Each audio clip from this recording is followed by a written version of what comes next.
అందరికీ నమస్తే. Welcome back to our channel. నేను మీ దీపిక. ఈరోజు మన గెస్ట్గా ఉన్నారు ఫైనాన్షియల్ అడ్వైజర్ నండూరి రవికుమార్ గారు. నమస్తే అండి. నమస్తే. ఇప్పుడు ప్రజెంట్ జరుగుతున్న వార్ ఏదైతే ఉందో, ఇప్పుడు పెట్రోల్ వీటి వల్లే కాకుండా గోల్డ్ మీద కూడా చాలా ఇంపాక్ట్ చూపిస్తుంది. కాస్ట్ అనేది చాలా డిక్రీజ్ అవబోతుంది అని చెప్పేసి అంటున్నారు. అది నిజమేనంటారా? ఇప్పుడు వార్ ఎవరెవరి మధ్య జరుగుతుంది?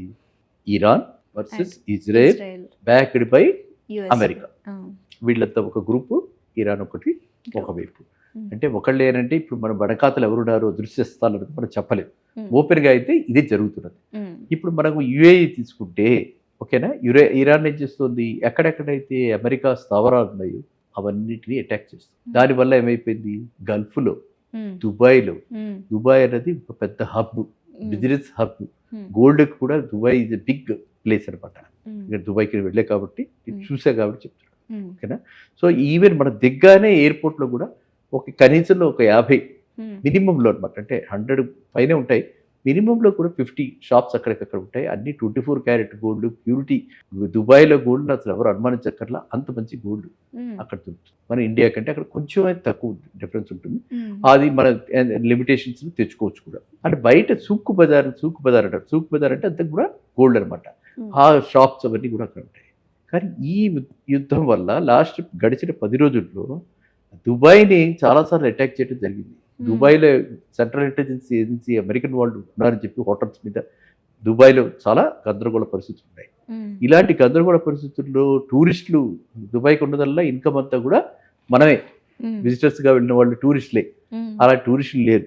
ఉన్న టూరిస్టులందరూ కూడా భయపడుతూ ఎలా వెనక్కి రావాలని చెప్పి చాలా కంగారు పట్టిన వాళ్ళు ఉన్నారు. సెలబ్రిటీస్ చాలా మంది ఇరుక్కుని, పివి సింధు మనం చూస్తుంటే, మంచు మనోజ్, ఇలాగ వీళ్ళంతా కూడా చాలా మంది మనవాళ్ళు ఇక్కడి నుంచి వెళ్ళే వాళ్ళు కూడా అక్కడ ఇలా ఇరుక్కోవటం జరిగింది. మళ్ళీగా వెనక్కి వచ్చారు. కానీ ఇప్పుడు అక్కడ పరిస్థితి ఏంటంటే no business, no visitors, no guests, అంత స్టాండ్ స్టిల్ అయిపోయింది. ఇలాంటి స్టాండ్ స్టిల్ పరిస్థితుల్లో ఏమవుతుంది, డిమాండ్ లేనప్పుడు గోల్డ్కి, వాళ్ళ బతికేదే గోల్డ్ మీద, ఇంతంత రెంట్లు కట్టుకోవాలి, ఆ గోల్డ్ మీద వాళ్ళు వ్యాపారం చేస్తున్నారు. కాబట్టి ఆబ్వియస్గా డిమాండ్ లేదు. కాబట్టి ఎట్లా అయినా సరే వీళ్ళని ఇళ్ళ దగ్గర నుంచి ఎట్లా అయినా సరే వీళ్ళు చుట్టుపక్కల ఉన్నవాళ్ళు, హోటల్స్లో ఉన్నవాళ్ళు షాప్స్కి రావాలని చెప్పి, ఎలా అయినా బయటికి తెప్పించాలని చెప్పి. ఎందుకంటే వాళ్ళకి దుబాయ్లో చాలా ఆర్గనైజ్డ్గా ఎప్పుడైతే వాళ్ళకి ఏమాత్రం కూడా ప్రమాదంగా అనిపిస్తుందో అలర్ట్ చేస్తున్నారు. సిటిజన్స్ అందరినీ ఇంట్లలో ఉండండి, లేనప్పుడు మీరు తిరగచ్చు అన్నట్టుగా వాళ్ళు పెట్టారు. సో ఆ అట్రాక్ట్ చేయడానికి అని చెప్పి ఇప్పుడు గోల్డ్ రేట్స్ అన్ని కూడా దుబాయ్లో సుమారుగా మన ఇండియన్ కరెన్సీలో చెప్పుకుంటే ఒక 10,000 రూపీస్ దాకా తగ్గినట్టుగా మీరు చెప్తున్నారు.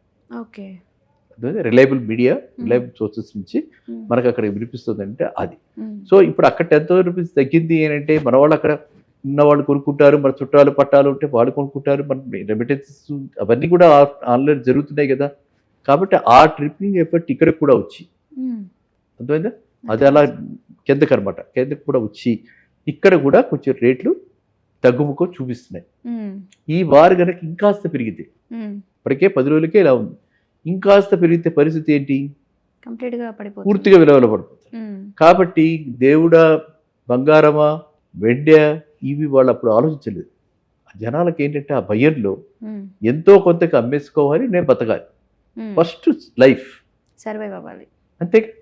ఆ తర్వాత మనం బంగారం పెట్టుకోమా, ఈ యుద్ధం అంతా అయిపోవాలని అక్కడ ఉన్న వాళ్ళ పరిస్థితి అంత ఆందోళనకరంగా ఉంది. కాబట్టి గోల్డ్కి ఇదివరకటి డిమాండ్ లేదు, అర్థమైందా. గోల్డ్ అలాగే తగ్గుముఖం పడే అవకాశాలు చాలా ఉన్నాయి, తగ్గే అవకాశాలు చాలా ఉన్నాయి కదా అని చెప్పి తగ్గే కాస్త 10,000 పడగానే ఇంతే తగ్గుతుందేమో అని చెప్పి వాడు కొనకూడదు.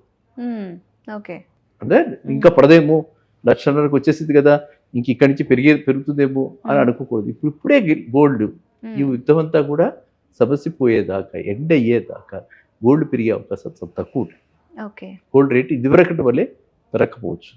సేమ్ వే సిల్వర్ కూడా అంతే. ఇండస్ట్రీ ఆపరేట్ చేయటమే కష్టంగా అవుతుంది. సో ఇండస్ట్రీ యూజ్ సిల్వర్కి ఉంది. సిల్వర్ చాలా వాటిల్లో వాడతారు కాబట్టి అవన్నీ కూడా అలాంటి వాటి యూజెస్ కూడా తగ్గుగా ఉంటుంది. కాబట్టి ఈ యుద్ధం ఉన్నంత కాలం సిల్వర్లోను గోల్డ్కి దూరంగా ఉండటం మంచిది. సో కొనకూడదు, అమ్మకూడదు అంటారు. అమ్మకూడదు నేను చెప్పాను, కొనకూడదు వరకే చెప్తాను. అమ్మటం మనకు అవకాశం దొరికింది, హై రేట్లో మంచి అవకాశం ఉంది, ఆల్రెడీ ఇన్వెస్ట్ చేస్తున్నారు, ఇన్వెస్ట్ చేసిన వాళ్ళు అమ్ముకుంటారు. ఎలాగో ఆర్నమెంటల్ గోల్డ్ అయితే ఎవరు అమ్మరు కదా. మనకి గోల్డ్ అంటే చాలా సెంటిమెంట్. బంగారం అమ్మటం అంటే ఏదో అది ఒక అశుభంలాగా మనం చూస్తాం. అమ్మవాడి బంగారం కూడా అమ్మేసుకున్నాడంటే వాడిని కొంచెం మనం దూరంగా పెడతాం. అవును అంటే అవును డౌన్ అయిపోయాడు అని ఒంటి అనుకుంటాం. మీద బంగారం అమ్మేసుకున్నారు అందువల్ల ఏంటంటే అమ్మటం అన్నది అమ్ముకునే పరిస్థితి రాకూడదు మనకి. అమ్ముకుంటే కానీ గడవని పరిస్థితి అసలు రాకూడదు. డిస్ట్రెస్ సేల్ అలాంటి పరిస్థితి రాకూడదు. బట్ ఇది ఏదో రేటు తగ్గితే ముదుపుదారులు డబ్బున్న వాళ్ళు కొనుక్కుని ఇన్వెస్ట్మెంట్స్ చేయటం అన్నది కూడా ఇప్పుడు రైట్ టైం కాదు. మనం ఏదైనా సరే కొంచెం క్లారిటీ వచ్చిన తర్వాత రూపాయి ఎక్కువైనా సరే క్లారిటీ వచ్చిన తర్వాత ఇన్వెస్ట్ చేస్తే మనకి మంచి రిటర్న్స్ వస్తాయి. లాభాలకు కదా ఇన్వెస్టర్స్ చూసేది లాభాల గురించి. అప్పుడు వాళ్ళకి మంచి రిటర్న్స్ వస్తాయి. కాబట్టి గోల్డ్లో ప్రస్తుతం ఉన్న పరిస్థితుల్లో రేట్లు తగ్గే అవకాశం ఎక్కువగా ఉంది. కానీ దాని వైపు మనం మొగ్గు చూపకూడదు. సేమ్ థింగ్ సిల్వర్ కూడా రేటు తగ్గే అవకాశం ఎక్కువగా ఉంది. కానీ దానిలో కూడా మనం ఇప్పుడు ఇన్వెస్ట్ చేయకూడదు. ఎందుకంటే మళ్ళీ పెరగటం అన్నది పెరగటానికి ఎక్కువ టైం పడుతుంది. ఇది వరకు గతంలో వలె కాకుండా ఉంటుంది.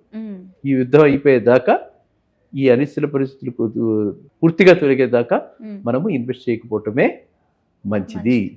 అర్థమైందా?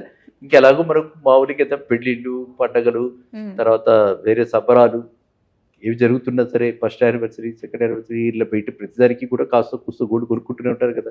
అది మనం ఏం చెప్పినా వాళ్ళెవరు ఆ కొనుక్కునే వాళ్ళు ఇన్వెస్టర్స్ కాదు. ఆ కొనుక్కునే వాళ్ళు మీరు ఇందాడన్నట్టు ఎంజాయ్మెంట్ కొనుక్కుంటున్నారు. ఆభరణంగా కొనుక్కుంటున్న వాళ్ళు ఏంటి ఎప్పుడు అమ్మేద్దామా అని చూస్తారా? గాజు కొనుక్కుంటే ఎప్పుడు అమ్మేద్దామని ఆలోచిస్తారా? అలాంటి వాళ్ళ గురించి మనం అనుకోవటం. వాళ్ళు ఎలా కొనుక్కుంటారు?